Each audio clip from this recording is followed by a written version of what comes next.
Bonjour à tous, on se retrouve aujourd'hui pour un nouvel épisode où on va vous présenter un projet qui a été mené dans le cadre de notre année à l'école 2600. Je suis avec Théo et Kylian et je vous laisse vous présenter rapidement en quelques mots.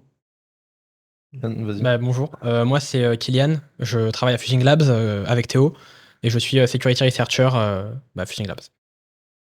Salut, moi c'est Théo et je fais le même métier que Kylian, mais pas les mêmes missions. Et je travaille chez Fusing Labs aussi du coup. Donc on est d'accord que ça n'a pas été fait dans le cadre de votre travail ou quoi que ce soit, c'était pendant l'école, enfin pendant les cours de l'école. C'était pendant les cours de kernel Linux et le résultat attendu à la fin, donc l'examen, le but c'était de faire un rootkit. Mm, D'accord. c'est ça. Est-ce que vous pouvez présenter rapidement ce que c'est un rootkit de manière générale? Pas forcément le projet que vous avez fait, juste, pour ceux qui savent pas ce que c'est, en quoi ça consiste? Tu veux commencer? Vas-y. Du coup, quand on fait du malware, il y a, plusieurs possibilités. En général, on est ce qu'on appelle en ring 3, donc en userland et va y avoir ce qu'on appelle le kernel, c'est le noyau de votre ordinateur. Ça va être Linux ou, NTOS kernel pour, Windows et le but d'un rootkit, c'est faire un malware qui, va interagir directement avec le kernel dans l'espace du kernel via ce qu'on appelle un module sous Linux ou un driver sous Windows. De base, ce qui était demandé par l'école, c'était un rootkit Linux, plutôt basique, on va dire. Mais vous avez décidé de faire quelque chose d'un peu différent, de prendre quelques libertés. Qu'est-ce que vous avez pris comme liberté? En quoi votre rootkit, il est un peu différent des autres? En quelques aspects. Déjà, il est fait en Rust. Premier pain Parce que point. de base, le sujet, c'était de le faire en C. Oui, c'est ça. Alors, c'est vrai que pour rappel, le sujet, c'était juste de faire un kernel out of tree, donc c'est-à-dire un module chargeable Qu'on route, dynamiquement, c'est-à-dire pas intégré directement dans le kernel à la compilation, en C, avec quelques prérequis de fonctionnalités telles que de la persistance, du hooking, c'est-à-dire genre de l'interception d'appels système, et de la et communication, pardon? et de la communication après vers une appli. Ouais, c'est ça, genre faire un petit C2, enfin un module qui communique avec lui à l'extérieur. Et du coup, nous on s'est dit, c'est stylé et tout, mais alors on a fait ça avec un autre ami qui est pas présent ici, mais Qu'on salue. avec lui on sait tout ce qu'il sait. On doit pas prononcer son nom d'ailleurs, hein, c'est illégal. C'est interdit. Mais avec lui, on est très fan du Rust et on s'est dit, bah tiens, on va tester de faire un module kernel en Rust. Après, plus tard, on a découvert que c'était pas hyper une bonne idée, mais on en discutera On plus tard. reviendra dessus, ouais. On reviendra dessus. Mais ouais, du coup, déjà, on s'est dit, on va faire ça en Rust. Et ensuite, on s'est dit, on veut faire un truc un peu original. Donc, on est parti sur intégrer un hyperviseur dedans. Je pense qu'Yann pourra vous en reparler un peu dessus, mais on a décidé de faire un blue pill. On décrira un petit peu après. Et en plus de ça, on voulait faire toute la partie communication grâce à de l'EBPF. Du coup, le BPF, c'est genre une sorte de sandbox slash machine virtuelle qui a intégré dans le kernel Linux et ça permet de développer des systèmes propres au BPF, c'est-à-dire qu'ils s'exécutent à l'intérieur du BPF et non du kernel Linux de manière générale. Donc, par exemple, on peut intercepter des requêtes réseau et c'est notamment ce design-là qu'on a choisi pour notre rootkit afin qu'il reste le plus discret possible. C'est-à-dire que lorsqu'on intercepte des paquets réseau en eBPF, pardon, ils rentrent pas directement dans la stack réseau du kernel. Du coup, en fin de compte, on est un petit peu discret là-dessus. Et Ok. c'est ce qui fait la plus-value aussi. Donc au final, quand même pas mal de liberté par rapport au sujet de base. Ouais. Si on peut juste faire un petit rappel, c'est donc le projet, il y avait un mois pour le faire, un peu plus, un ou 2 mois, je sais plus. 2 mois et demi, je crois. Ouais, Ouais, ouais, quelque donc chose comme c'était ça. quand même un projet long. Mm. Bon, les délais de vraie réalisation, c'est autre chose, mais ça, c'est comme tous les projets. D'accord, il n'y a aucun souci côté école quand vous avez présenté le projet. Non. Il n'y a pas eu de contraintes, ils ont été assez sympas de ce côté-là. Non, on a proposé depuis le début, justement, j'en ai parlé à Lionel d'aller plus loin et du coup, on a eu la possibilité de pouvoir choisir le groupe avec lequel on voulait être, parce que normalement les groupes étaient Ouais. aléatoires et du coup, ça nous a permis d'aller beaucoup plus loin et on n'a pas eu de problème sur le rendu, Oui, au vu de la différence, c'est ça des aussi. projets comparés aux autres projets. Donc c'était comme ça, enfin, ça a permis de laisser une certaine liberté quand même au niveau Mm. du projet, de Ouais. pas avoir trop de contraintes et ça, c'est quand même assez cool. Mm. On va rentrer dans le vif du sujet. Tu as commencé à aborder quelques aspects, mais du coup, le rootkit en Rust a des features différentes. Tu as parlé rapidement enfin, du Rust, mais pourquoi spécifiquement, du coup, en plus de ton attrait à toi et Léon sur le langage, Mm. choisir du Rust par rapport à du C ou un autre langage qui aurait pu être fait? Est-ce qu'il y a une vraie logique derrière, à part on aime faire du Rust et on veut essayer de le faire sur ce projet-là? Honnêtement, c'était un peu ça, pas mal quand même. Ouais. Mais c'était. Mais tu savais que c'était possible de le faire quand même. Alors, oui et non. J'ai fait des recherches avant de me lancer là-dedans, juste pour voir si c'était possible déjà de faire des modules kernel en Rust. Effectivement, oui, c'est possible depuis un certain temps.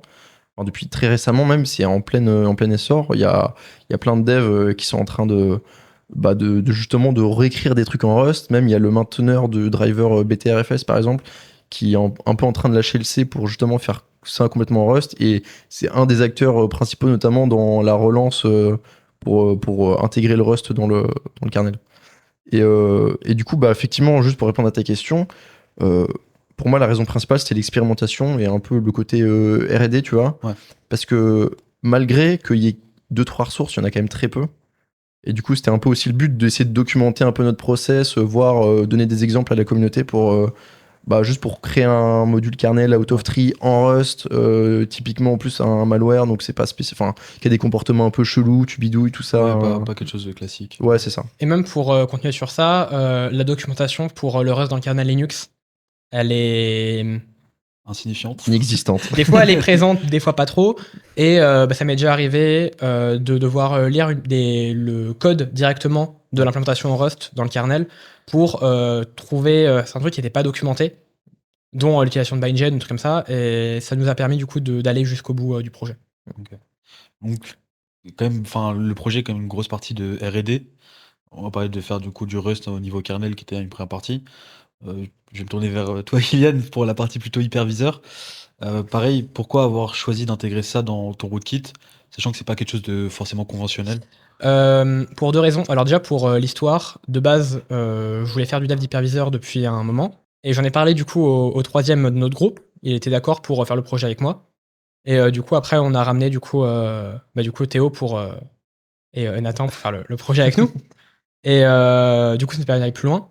L'intérêt de l'hyperviseur, ça va être de pouvoir jouer avec les instructions VMX sur les CPU Intel ou AMD et de pouvoir prendre une partie du flow d'exécution malicieux et de l'avoir dans une VM pour que ce soit donc plus compliqué à reverse ou à debug. Et dans un intérêt plus global, de faire ce qu'on a voulu faire, donc du blue pill, on n'a pas pu arriver jusqu'au bout, où en fait on va, de manière simple, virtualiser le host, l'host, donc le kernel Linux, de telle manière qu'il pense que c'est un guest de lui-même, pour pouvoir, comme si on montait en privilège d'une certaine manière, et pour pouvoir intercepter des appels système ou des écritures sur de l'IO ou du FS, n'importe quoi, de manière discrète. Ok. Ou même du chargement de page mémoire, etc. Oui, le but premier, c'était ça. Voilà. Les contraintes de temps. Tout ça, le but, c'est au final, au-delà de la R&D, c'est vraiment purement juste le fait d'être discret, quoi. Oui, le but du rootkit, c'était ça. Oui, bah, c'est un peu le but d'un rootkit aussi. Oui, voilà, mais c'était le but d'intégrer ces technologies, c'était pour rester quand même le plus. Et le fun aussi, parce que le début du Blue Pill, du coup, ça venait d'un article de 2006, où j'ai plus le nom de la personne qui a inventé. Sina Carvandi, je crois. Ouais, je crois. Mémoire. Qui disait, c'est un malware qui est tellement bien pensé, comme si je vous donne le code source, vous pouvez pas savoir si vous êtes infecté. Parce que virtuellement, on peut pas. C'est plus ou moins impossible de s'en rendre compte qu'on est virtualisé. Il y a des techniques, mais elles se bypassent plus ou moins à chaque fois. Il y a pas mal de techniques d'antivirtualisation, mais après, suivant la sophistication de l'hyperviseur aussi, Oui, on peut c'est plus ça. ou moins détecter. Enfin, il y a beaucoup de techniques connues. J'ai un dépôt GitHub. Il y a en description. Non, mais ouais, en vrai, il y a plein de techniques d'antivirtualisation et c'est aussi un peu le challenge de bypass, d'arriver à bypass tout ça. Notamment, je pense à des instructions telles que genre RDTSC, ça, où on va entre guillemets calculer le temps que prend des exécutions, enfin, calculer le temps que prend du code à s'exécuter pour faire très simple. Et en fonction du retour, on peut plus ou moins guess si c'est un hyperviseur ou pas. Ça prend un peu plus de temps. C'est ça, parce que souvent l'hyperviseur va justement intercepter certains bouts de code et du coup ça mettra plus de temps. Donc là, ça c'était les grandes features. Le projet est toujours en développement, il n'a pas été fini pour plein de raisons, parce que c'est un POC et que en fait, faire un rootkit, tu peux quasiment le faire à l'infini. Enfin, il y a une fin, mais tu peux passer des années dessus. Actuellement, dans l'état actuel, dans l'état actuel, Beau gosse. dans l'état actuel du projet, qu'est-ce qui est fait, qu'est-ce qui est disponible, qu'est-ce qui a été réalisé au final? Que ça soit dans l'implémentation et dans les. Dans l'implémentation actuelle, donc on va pouvoir diviser le rootkit en plusieurs sub-modules. On va dire donc donc le module qui est l'hyperviseur. On n'a pas pu faire le blue pill. Du coup, la virtualisation du kernel par lui-même, enfin c'est un peu spécial. Mais on a du coup un hyperviseur qui marche et dans lequel on va pouvoir exécuter du code et du coup le flow de code malicieux à l'intérieur. Dans le côté eBPF, il y avait donc deux parties. Une partie où on va du coup swooker sur le RxPath pour l'input et une partie pour l'output. Donc je crois que c'est le TC et le XDP. Il n'y a que le XDP qui a été fait et pas le TC, par manque de temps. Donc l'input et pas l'output, si je me trompe pas. Ouais, c'est ça. Et aux parties C2, c'est plutôt Théo qui pourra répondre. Le C2, du coup, là, On peut envoyer des commandes. ouais, il peut. Alors, le C2, je l'ai fait très rapidement parce qu'il fallait le faire, mais globalement, ce qu'il fait, c'est que grâce à un assembleur, genre c'est Keystone, pour ceux qui connaîtront, juste en Python, on assemble des bouts d'instructions, du coup, qu'on transforme en binaire et qu'on envoie du coup au rootkit, enfin la machine infectée. Du coup, c'est là où le XDP intervient, etc. Bref, on s'en fiche. Mais le C2, ce qu'il fait concrètement, c'est qu'il va envoyer une signature qu'on a prédéfinie avant. C'est une sorte de moyen de dire c'est notre paquet. C'est une commande à exécuter. Et ensuite, le code à exécuter. Sachant que, je ne vais pas préciser, Kylian, mais du coup, côté hyperviseur, on a des handlers de commandes, entre gros guillemets, où c'est-à-dire que du coup, on peut exécuter du code depuis le C2 en envoyant juste du code. Je viens de me répéter. Mais du coup, ça, ce que je disais, c'est en fait le code que le C2 va assembler et envoyer va être envoyé dans l'hyperviseur, dans la VM créée par l'hyperviseur, et va permettre de d'écrire, lire en mémoire, exécuter du code, etc. C'est ça. Ok. Et pour l'instant, enfin ouais, juste un petit détail aussi, c'est que pour l'instant, il y a vraiment les bindings très raw, c'est-à-dire très bas niveau. Ouais. Là, actuellement, on peut lire et écrire sur de la mémoire physique. La mémoire virtuelle, je crois, on n'a même pas fini d'implémenter. Mais typiquement, là, plus tard, si jamais on veut améliorer ça, il y aura un gros problème aussi, qui s'appelle le gap sémantique. C'est-à-dire, c'est comment interpréter des données de bas niveau en données de haut niveau. Typiquement, là, ok, je peux lire ma mémoire virtuelle, mais déjà, dans quel process je suis. Ensuite, est-ce que déjà j'ai une liste de process? Dans quel OS je suis? Où sont mes structures? Comment est-ce que je les interprète, etc.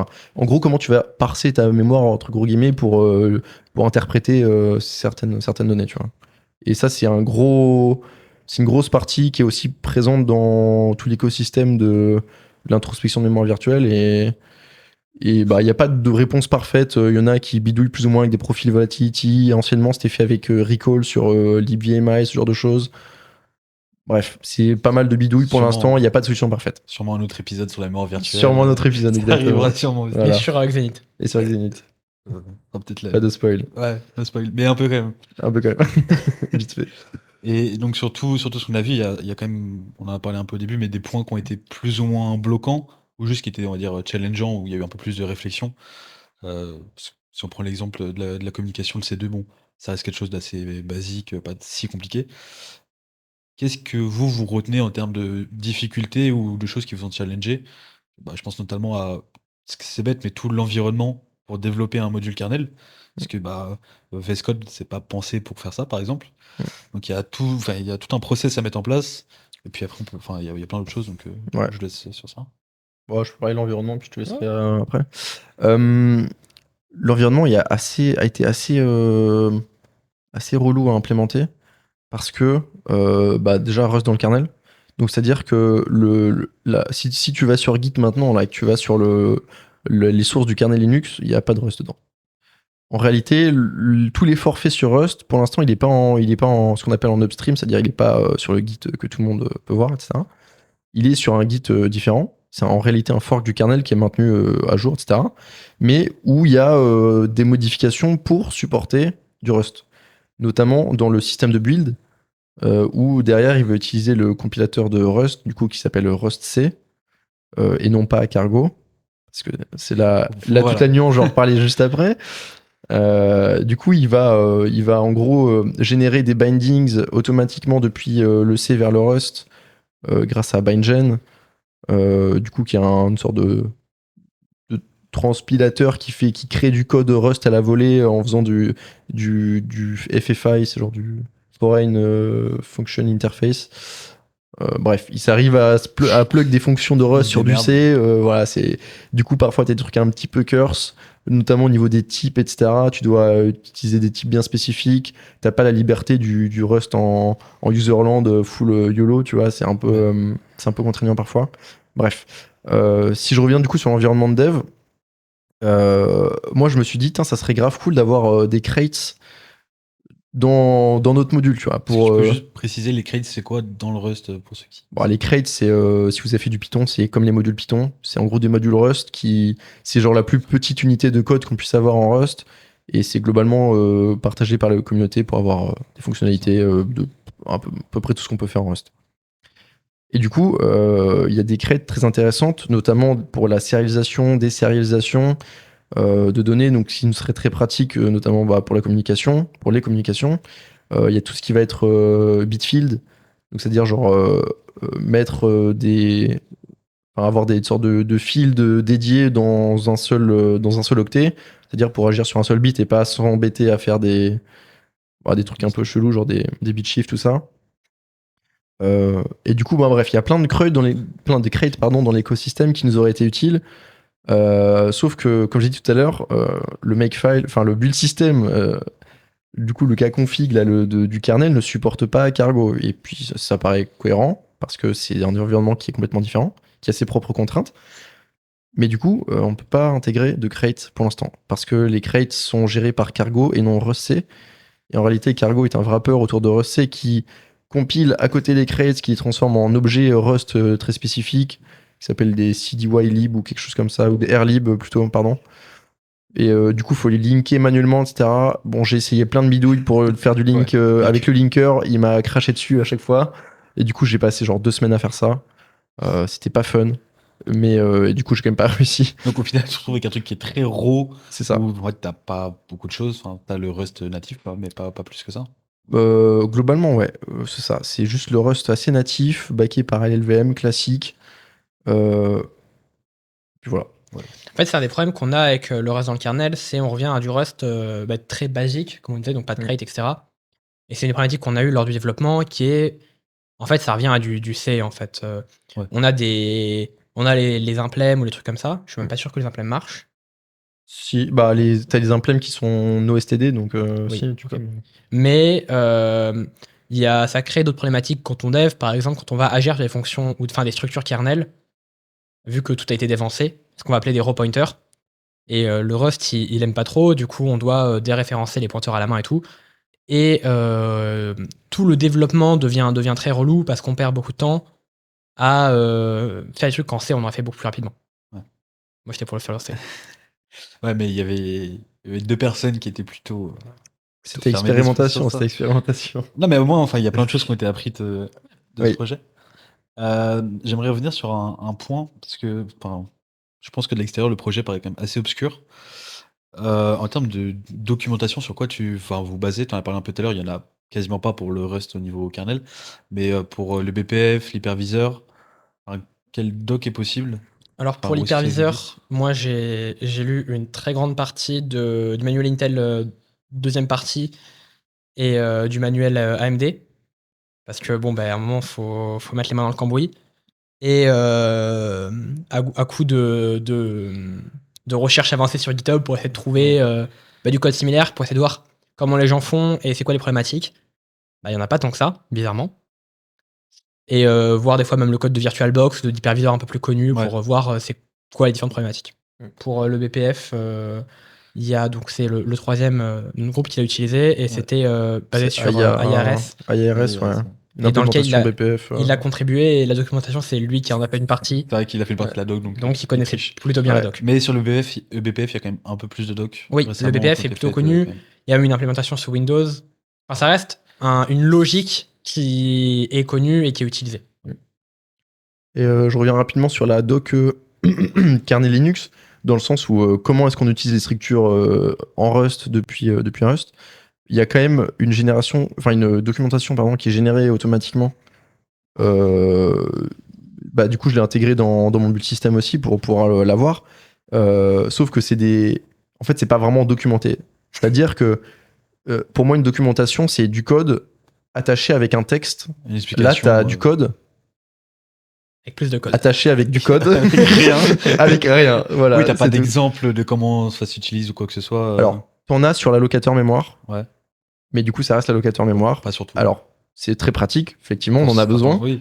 Mais quand t'as plus besoin de ça, que tu veux d'autres documentations, Il y a là pas- tu commences à faire du dorking sur GitHub en mode putain, Est-ce qu'il y lang a 2. un mec Rust qui l'a machin. fait, Ouais, je te jure, ça devient une galère en plus parce que comment tu filtres ça, genre c'est très Bah, vite chiant. Par exemple, dans cette idée-là, il y a un bon exemple. On a un hook de l'IDT. Donc l'IDT, c'est lorsque va y avoir une interruption sur le système, par exemple une division par 0, une page qui doit être allouée, etc., enfin, une page fault, c'est les fonctions qui vont être appelées.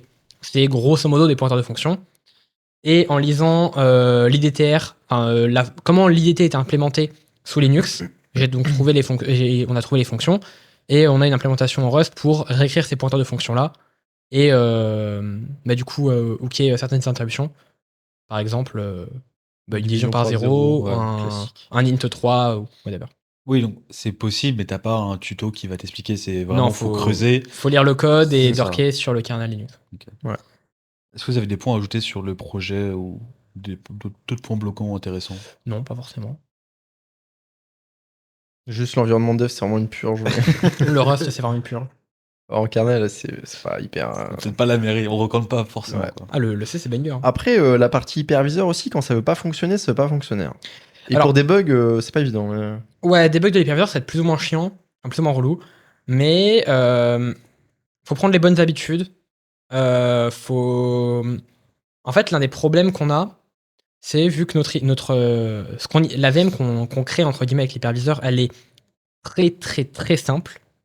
On n'a pas de logique d'écran, on n'a pas de logique de kernel à l'intérieur. On exécute juste du code en équivalent de ring 0. Donc, on n'a pas vraiment d'output. Output, c'est lorsqu'on va exécuter certaines instructions, un CPU ID, un VM exit, enfin quelque chose qui va engendrer un VM exit. On va depuis l'hyperviseur pouvoir récupérer la stack, les registres, etc. et savoir est-ce que ça a marché ou pas. Oui, mais tu le verras juste parce qu'il y a Mais eu un on peut pas VMexit, vraiment débug. Enfin, on pourrait, mais faudrait développer une grosse partie autour et on n'a pas eu le temps de développer toute cette partie-là. Ça, parce qu'au final, tu réimplémentes une machine, même si elle est virtuelle. Et du coup, il y a tout le système derrière, que ce soit gestion d'erreurs, d'affichage, peu importe. Voilà. Alors, en soi, tu peux bidouiller avec Kemu et attacher un GDB dessus et tout, mais c'est très raw, c'est pas facile à Ouais. debug, quoi. Je veux dire, Enfin, il y a plus simple quand même. c'est possible, mais pareil, ça reste un truc qui est quand même assez complexe. Ouais, carrément. Moi, j'aimerais revenir sur un point qui a peu à voir avec la technique, mais le projet a été donc est open source et disponible sur GitHub. Mm. Il y aura le lien en description. Bien sûr. Mais il a fait un peu parler de lui le projet quand même. Moi, j'ai pas de référence dans le milieu, donc je sais pas comment ça marche. Mais est-ce que vous avez genre des petits indicateurs de... Enfin, je sais que ça a été diffusé sur Twitter, sur différents réseaux, mais pourquoi ça a intéressé les gens au final? Alors, je pense que c'est parce que on fait du Rust déjà, mais aussi la partie hyperviseur. Du coup, j'avais fait un. Tu prends deux trucs à la mode un peu, un truc. Voilà. Mais... J'avais fait du coup un tweet sur Twitter, logique, It's maintenant. où du coup, avec rien de fou, juste, je dis juste que on a fait un truc rigolo Voilà et que le projet. voilà. Sans que je fais pas de personne me suit sur Twitter, je suis d'un nobody.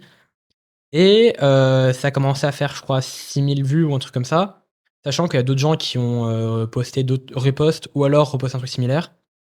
Il y a même des gens de Intel qui sont venus nous voir après et qui ont star le projet.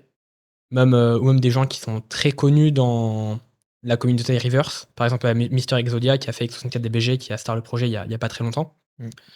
Donc, je pense que le projet est intéressant et qu'avec un peu de travail, ça pourrait même être utilisé en environnement de prod, enfin dans un point de vue offensif.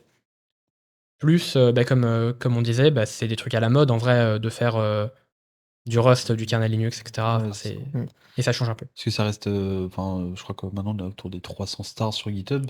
C'est quand même beaucoup pour un projet qui, au final, n'est que, entre guillemets, n'est qu'un POC et encore en développement. Et un projet étudiant, oui. C'est pas un produit fini ou quoi c'est- que ce soit. On est sur un POC purement technique. Et au final, il y a eu beaucoup de bons retours dessus. Mm. Et c'est quand même. C'est satisfaisant et ça prouve qu'il y a eu un vrai travail derrière, quand même. Même à ce niveau-là, si tu veux prendre sur ton écran, regardez les insights sur GitHub. Tu devrais y avoir Ouais. accès normalement. Bien sûr. Et Par le buzz. dans le traffic. Traffic. Ça a dû se calmer depuis la release. Ah, c'est un peu revenu. Non, ça c'est remonté justement il n'y a pas très longtemps. Et on peut voir que des gens ils viennent de plein d'endroits. Il y en a qui viennent de mail.google.com, que j'avais pas vu ça. Ouais, il y a des- Oui, des- alors des- c'est des normal. mails.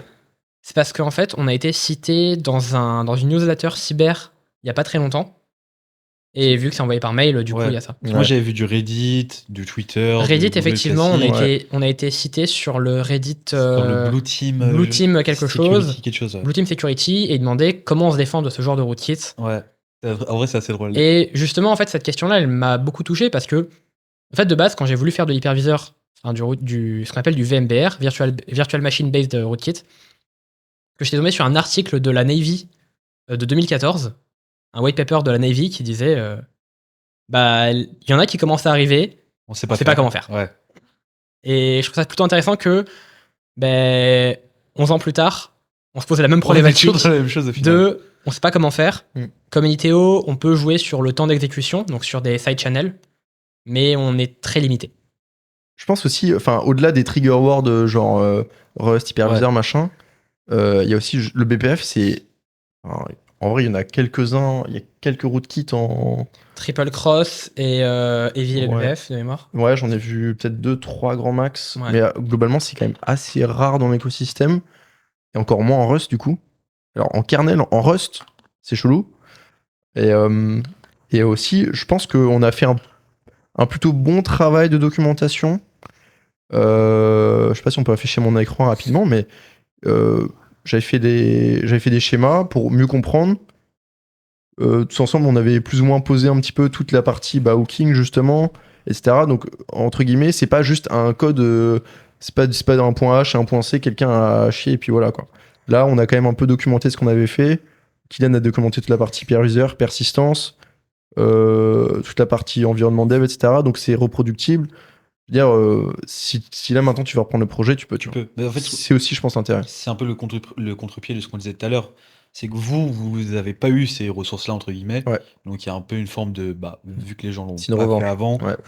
nous, on va mettre à disposition un peu de la ressource, quoi. Et Ouais, même un peu mais pour c'est- continuer sur ce que tu disais, Théo, donc il a fait un travail vraiment fou sur la mise en page du projet.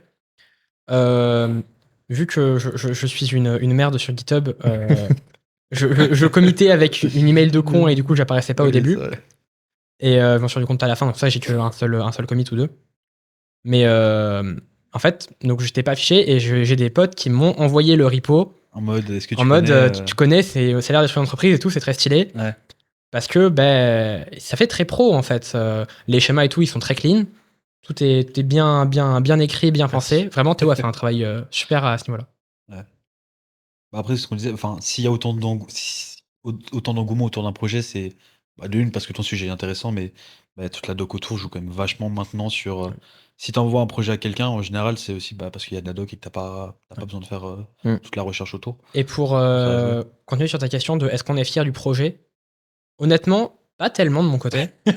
Parce que, en fait, on a fait le projet Enfin, moi en tout cas, je me suis surtout occupé de l'hyperviseur et du hooking et de la persistance qui a été faite rapidement. Et on a fait ça en 1 semaine et demie, 2 semaines, grand max. Et du coup, on n'a pas eu le temps d'implémenter la partie Blue Pill, etc., de voir d'avoir tout ce qu'on voulait faire, en fait. Tout ce que j'aurais voulu faire, de mon côté et même pour les autres. Et du coup, je suis déçu, mais ça reste quand même un très bon projet et je continue un peu à travailler dessus de mon côté de temps en temps quand je me motive. Ouais, donc, Mais ça reste compliqué avec tout ce qu'on a à faire dans l'école. Petit arrière-goût d'inachevé, quoi. C'est ça. Ouais, bah, c'est pas. pareil pour moi. En vrai, je suis pas. En vrai, c'est Mitigé. ouais, en vrai, c'est cool d'avoir fait ça. Tu vois, même on a plein de stars. Vas-y, ça Pour régale. l'ego, ça fait plaisir. Mais c'est ça. C'est plus l'ego trip. Ça régale. Mais pour moi, c'est pas trop mérité parce qu'on aurait. Enfin, je sais que si on s'était mis vraiment à fond depuis le début, on aurait pu faire carrément mieux. Déjà faire un hyperviseur en Rust, ce qu'on a fait en C. Je sais pas si on l'a précisé avant. Ouais. On dit, ouais, il y avait une partie. En fait, Mais ouais, il y a était une partie en C. De en base, il devait hyperviseur. être écrit en Rust, mais en fait, pour mes POC, moi, j'ai tout écrit en C. Après, on a voulu réécrire en Rust. On s'est pris un coup de skill issue assez élevé. Et du coup, j'ai repris mon code en C pour. Comme j'ai dit, on n'avait pas pris tant de temps que ça pour développer. Et du coup, on n'avait pas le temps de clean tout le code. On n'aurait pas eu le temps de réécrire tout en Rust. Faut rappeler que du coup, on était quand même dans le cadre d'un projet scolaire. Du coup, il y avait quand même une deadline. On Ouais. peut pas repousser le truc. C'est ça. Donc, à un moment, il fallait faire le choix de soit on prend le temps de tout passer en Rust et ça se trouve, il y a rien qui marche à la fin, Ouais. ou tant pis, c'est pas exactement ce qu'on voulait faire, mais pour le rendu final, enfin, à un moment, il faut bien être noté sur quelque chose, donc il Ouais. faut avancer. Et aussi, ce qui est cool, je te coupe Non, juste, t'inquiète, vas-y. vu qu'on compile tout avec le makefile du kernel Linux, on peut très facilement interfacer du Rust, du C et de l'assembler dans le même projet. Donc ça a rendu au moins cette partie-là facile. Juste on change un path pour la partie hyperviseur et ça link tout bien et ça c'est cool.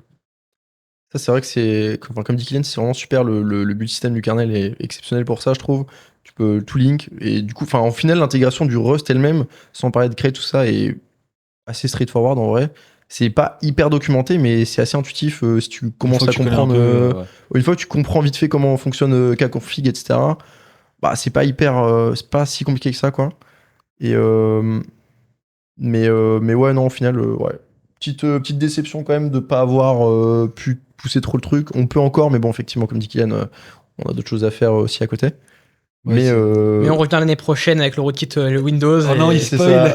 Et là, cette fois-ci, on ira jusqu'au bout. On va faire un white pill cette fois sur Windows. Ouais, ce que j'avais demandé, du coup, vu que le projet est en état de dev, est-ce que ça allait être continué ou est-ce que ça va rester une POC technique? Je pense que je vais essayer de le continuer de mon côté, peut-être, si je prends le temps. Enfin, j'ai déjà commencé à bidouiller un peu, mais j'ai rien fait. Enfin, j'ai pas fait grand chose. Mais pour essayer de l'intégrer aussi sur AMD. Parce qu'en fait, on parle souvent de Intel et AMD comme étant juste du x86. Mais sur la partie virtualisation, il y a beaucoup de choses qui changent. C'est deux paradigmes totalement différents. Et ça serait cool de pouvoir au moins l'intégrer sur un processeur AMD aussi. Ouais. Et voilà, ça reste beaucoup de travail à faire. Ouais, mais voilà. Ouais, ça sera plus le forme d'une POC quand même, je pense. Ouais, globalement, je pense. Et après, moi, je pensais peut-être toucher aussi l'environnement de dev. Actuellement, j'ai fait des scripts bash qui sont. En vrai, je me suis appliqué quand même pour les faire, ils sont pas trop dégueux. Ouais. Mais ça reste des scripts bash et je me dis, genre, un petit Vagrant ou quoi, ça pourrait être bien plus pratique pour développer. Même pour débugger ou quoi, Kplug avec Emu qui peut te spawner automatiquement un GDB, machin. Justement, ça faciliterait vachement le travail par la suite. Après, Kylian a spoilé un peu, mais on a un projet du même type qui arrive cette année, si je dis pas de bêtises.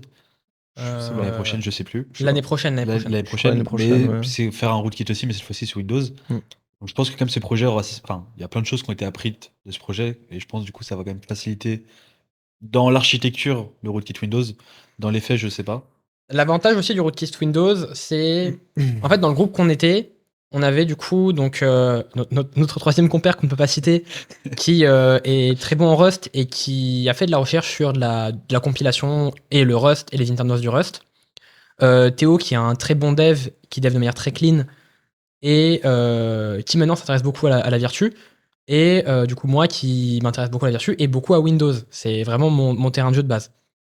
Donc la partie kernel Windows va être beaucoup plus facile entre guillemets parce que de par ta connaissance, on connaît déjà des internals et on va pouvoir aller plus loin plus facilement parce qu'on va moins devoir lire du code. Bon, en tout cas, il n'y a pas de code à lire, mais ça serait le problème. Par exemple, moi je connais déjà la plupart des trucs et on pourra aller plus loin plus facilement, je crois. Et il y a plus de docs aussi de dev d'hyperviseur sous Windows que sous Linux, bizarrement. En Rust aussi d'ailleurs. Oui, parce que c'est mieux documenté. Les gens qui font du game hacking, ils font de l'hyperviseur. J'adore ça. Ouais, c'est vrai. Et j'espère qu'on se retrouvera l'année prochaine. Mais avec grand plaisir. Avec grand plaisir. Débrief de la version Windows. Si vous avez rien d'autre à ajouter, je pense qu'on va pouvoir s'arrêter là. Ouais. C'est très sympa. C'était un plaisir d'échanger sur ce beau projet. C'était un grand plaisir aussi. Ça fait plaisir de mettre la lumière sur un semi-monstre un peu dégueu, mais c'est cool. Un Frankenstein. Un Frankenstein, ouais, exactement. Ouais.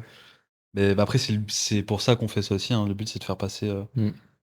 ce genre de projet. Bon, là, pour le coup, il y a eu un peu de visibilité dessus, mais il y aura sur d'autres épisodes, spoiler, des projets qui n'ont pas forcément eu la même visibilité. Mm. Et voilà, le but, c'est de mettre un peu de lumière sur ce qui est fait par les étudiants. Ouais, carrément. Bon, on a des super études en 2600, ce Ouais, il y serait a, cool de les Ouais, il y a des mettre en projets, valeur. il y a Hein. quand même il y des a des projets projets très intéressants. cool. Ouais. Bah, merci à tous de nous avoir regardés et on se retrouve pour un prochain épisode. Inch'Allah, un jour. Good.